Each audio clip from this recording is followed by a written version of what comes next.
अनिल कुमार नार्जारी आरो सुबर्ण बसुमतारी बिथांमोनखौ जाय हिन्जावसाया गावखौ जिनाहारिनि मुङाव पक्स' आयेनाव केस थिसननाय बै हिन्जावसाया दायो गोमानानै दं होननानै जाय फेसबुक पेजनि गेजेरजों गोबाङै शेयार जानायखौ नुनो मोननाय जादों दायो पस्ट खालामनानै।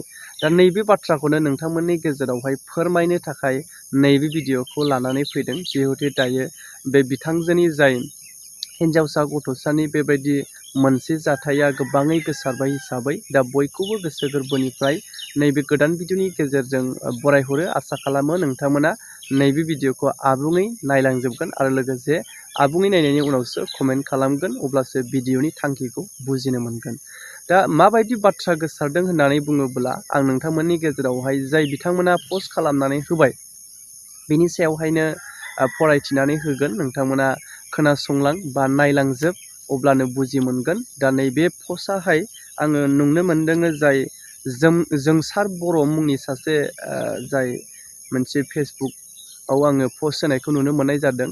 जाय लिरनाया ओरैबायदि लिरदों, बिथाङा जानो हागौ बिथाङा न'खरनिनो सोद्रोमा। बिथाङा लिरदों, जोंहा न'खराव मोनसे खैफोद, अनिल नार्जारीमोनखौ पक्स' आयेनाव साजा खोख्लैनाय उत्रा बसुमतारीया जोंहा न'खरनि आयंनि फिसाजोखौ मैया बहाबा थगायना लाना खारना दं। मैया एबा थांनाय 19 जुन खालारखालि क'क्राझार जिल्लानि सिङाव थानाय गसाइगाव महकुमा कुसुगा 2 नं लथामारि गामिनि थागिबि बिमा जासिमा बसुमतारी आरो बिफा दमेदार बसुमतारीनि फिसाजो उत्रा बसुमतारी 13 बोसोर बैसो, गामि खाथिनि हाथिगर गामिनि बिमा प्रमिला बसुमतारी आरो बिफा कुमार बसुमतारीनि फिसाजो सान्दिनि बसुमतारी, बेबो 13 बोसोरखौ माने जलेश्वरी एमइ स्कुलाव थांनायनिफ्राय फुंनि 10 रिंगासो समाव बहाबा लानानै थाङो। दिनैसिम 2 सान जाबाय, जेबो खौरां गैया। न'खरनि सोद्रोमाफोरा जेराव मेराव नागिरबाय, नाथाय जेबो गुमुर मोनाखै। बेनिखायनो सोरबाफोर बे सानै हिन्जावसाखौ बहाबाफोर नुस'नोब्ला खाथिनि पुलिस थाना एबा होनाय जानबुं अनजिमायाव खौरां हरनो थाखाय खावलायहरदों।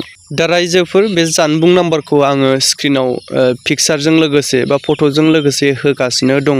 जायफोरा नुस'नो बा लोगो मोनो, अब्ला नोंथांमोना सिनायनो हायोब्ला नैबे जानबुं नाम्बारनि गेजेरजों कल खालामनानै न'खरनि मानसिफोरनो बा खाथिनि आउटपस्टआव थानाय पुलिसफोरनो थाखाय खौरां हरनानै हमनो हायो। नैबे खौरां नाम्बारखौ लाब्लानो जाबाय। जाय जानबुं नाम्बार होनाय, नोंथांमोना निस्सय बे नाम्बारावहाय कन्टेक्ट खालामब्लानो मोननो हागोन।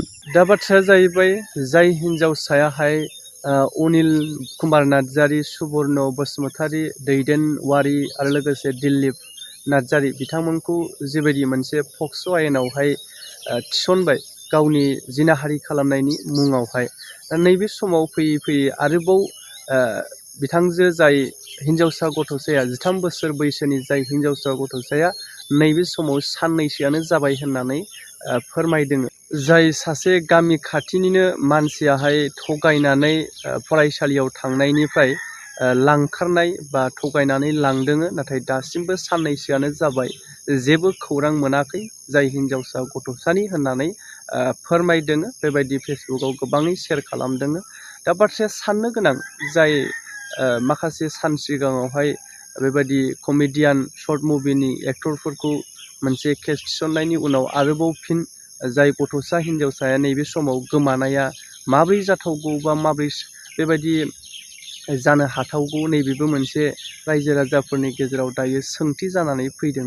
आसरित जाथायना रायजोफोर, जाय एसे गिदिर मोनसे जाथाय जानायनि उनावबो आरोबाव फिन जाय हिन्जावसा गथ'खौनो 13 बोसोर बैसोल' आरो बियो नैबे समाव दायो गोमालायबाय। सोरबा माने गामि खाथिनि सासे मानसिखौहाय लांखारदों होननानै बेवहाय मुंबो मेनसन खालामनायखौ जोङो नुनो मोननाय जादों। लोगोसे जाय सावगारियाव होनाय कन्टेक्ट नाम्बार, बे कन्टेक्ट नाम्बारावहाय नुयोब्ला बिथां सानैजोखौ जाय नुयोब्ला माने कल खालामनानै पुलिसनो गथायनाय बा न'खरनि बिगोमानो गथायनाय, नैबे जाय सावगारि आं होनाय बेवहाय कन्टेक्ट नाम्बार दङ, बेवहाय कल खालामनो थाखाय होदों।